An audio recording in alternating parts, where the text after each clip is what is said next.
Xin chào các bạn đã quay trở lại với căn bếp nhỏ của cô Ba Bình Dương. Đã lâu lắm rồi mình chưa có dịp chia sẻ món bún thịt nướng trên kênh. Hôm nay mình thực hiện lời yêu cầu của nhiều bạn và chia sẻ công thức ướp thịt nướng rất ngon. Sau đó chúng ta cùng nhau hoàn thành tô bún thịt nướng ăn là ghiền luôn nha. Với công thức ướp thịt đặc biệt này, đảm bảo các bạn sẽ có những miếng thịt nướng thơm ngon, mềm mại, thấm đều gia vị. Ngoài ra, cách pha nước mắm và làm chả giò, các bạn có thể tham khảo link bên dưới phần mô tả của video này nha. Nào hãy cùng mình vào bếp và làm thử món bún thịt nướng này nha. Chúng ta có thể xem những thành phần nguyên liệu chi tiết, hình ảnh nguyên liệu cụ thể để thực hiện món này ở cuối video, hoặc tham khảo những dụng cụ nhà bếp mình hay sử dụng bên dưới phần mô tả của video.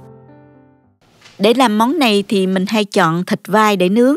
Thịt này không có quá nhiều mỡ như là thịt ba rọi, có nạc nhiều xen lẫn mỡ nên khi nướng thịt rất mềm và không bị khô. Đây là 1 ký thịt vai. Ở Việt Nam người ta hay gọi là thịt nạc dăm cay đó. Mình đã rửa với muối loãng và rửa lại thật là sạch sẽ để ráo nước rồi các bạn. Bây giờ mình cắt thịt ra thành miếng ha. Độ dày khoảng 4mm, không quá dày ha các bạn. Như vậy thịt dễ thấm gia vị và cũng dễ xiên que nữa. Cắt xong rồi mình cho qua thố luôn nè. Tiếp theo mình sơ chế các nguyên liệu khác. Mình dùng 20g hành tím, 30g tỏi và một ít gốc hành lá cho vô cối giã nhuyễn.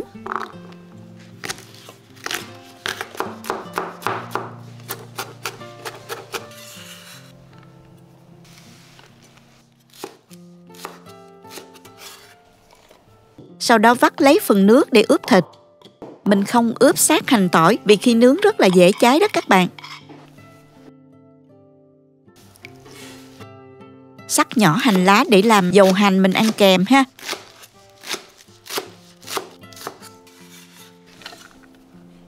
Và băm nhuyễn thêm 30g tỏi để cho vô nước mắm nè.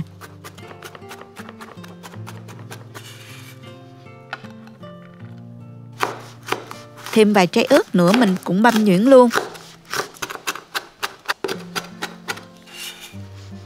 Bây giờ mình sẽ ướp thịt nha. Với 1 ký thịt này mình sẽ ướp vào đây 2 muỗng canh nước tương, 1 muỗng canh dầu hào, 1 muỗng canh mật ong, 1 muỗng canh sữa đặc, 4 muỗng canh sốt ướp gia vị ướp thịt nướng của Hàn Quốc, hoặc các bạn có thể thay bằng 2 muỗng canh sốt ướp thịt nướng của Lee Kim Ki cũng rất ngon. Loại này ở Mỹ thì các bạn có thể mua trong chợ Việt Nam hoặc chợ Hàn cũng có. Còn nếu ở Việt Nam thì các bạn mua ở siêu thị nha. Mình thấy có bán rất là nhiều. 1/3 muỗng cà phê ngũ vị hương, 1/2 muỗng cà phê tiêu. Nhớ cho vào 2 muỗng canh nước hành tỏi vắt lúc nãy nữa nha các bạn. Rồi mình trộn đều lên cho thịt áo đều gia vị.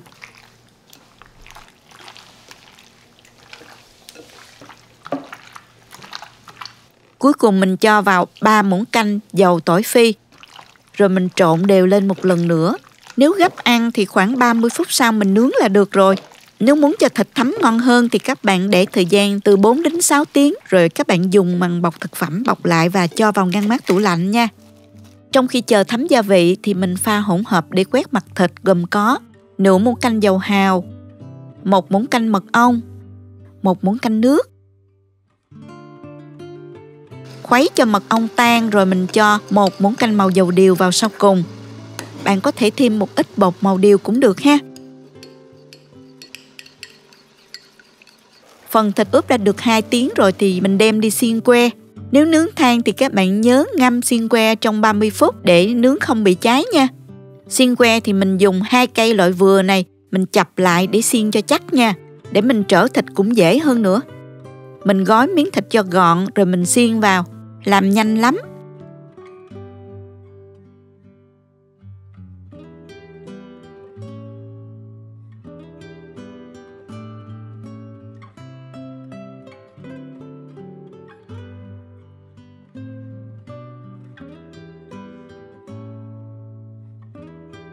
Mình đã xiên xong được một que rồi nè các bạn. Cứ như vậy thì mình xiên cho đến hết luôn ha. Mình xiên tổng cộng là được 7 que lớn và 1 que thịt nhỏ. Xếp qua vỉ để đem đi nướng luôn.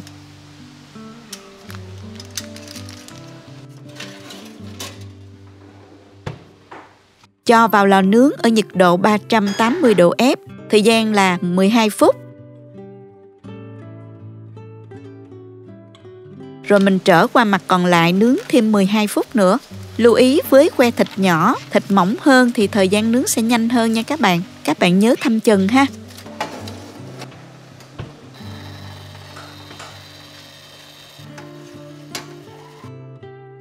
Sau đó mình dùng hỗn hợp quét mặt thịt, mình quét đều lên.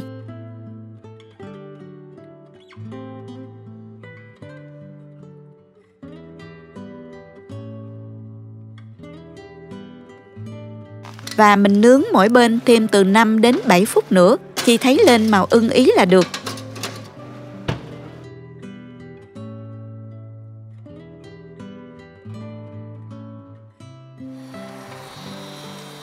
Mình sơ chế rau để ăn kèm luôn nè.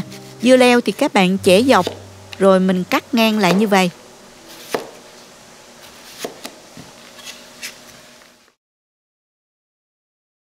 Xắt nhỏ một ít rau thơm nữa. Đun nóng dầu, sau đó các bạn chế vào chén hành lá để làm dầu hành. Thịt mình đã nướng xong rồi nè các bạn ơi. Mình lấy ra. Thịt nướng nóng hổi, thơm phức khắp cả gian bếp luôn đó. Nghe mùi thơm là làm mình đói bụng liền luôn. Các bạn xem nè, những xiên thịt nướng lên màu nâu đỏ hấp dẫn chưa? Bên ngoài nhìn bóng bẩy đẹp mắt ha. Nhờ thịt vai có chút mỡ nên khi nướng thịt không bị khô và lại mềm mại nữa. Thịt này nếu mà được nướng trên lửa than sẽ ngon hơn nữa nha. Nhưng nếu không có thời gian thì bạn nướng bằng lò chiên không dầu như mình cũng ok lắm đó. Mình đã nướng xong rồi nè các bạn. Rất là thơm luôn. Cho bún vào tô nè.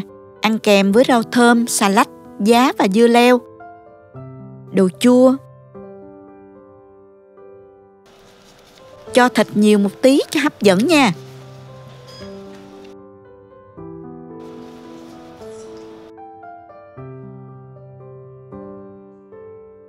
Nhà có sẵn chả giò chiên nóng hổi nên mình cho vô vài cuốn luôn.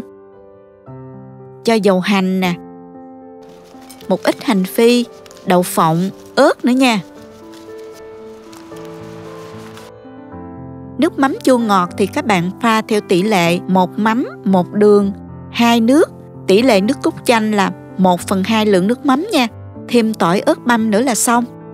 Cách làm chả giò và cách pha nước mắm mình có để link bên dưới phần mô tả của video, các bạn vào xem nha. Bây giờ mình sẽ ăn thử món bún thịt nướng này. Nhìn tô bún với đầy đủ rau thơm, xà lách, giá, dưa leo và những miếng thịt nướng thơm phức, hấp dẫn quá phải không các bạn?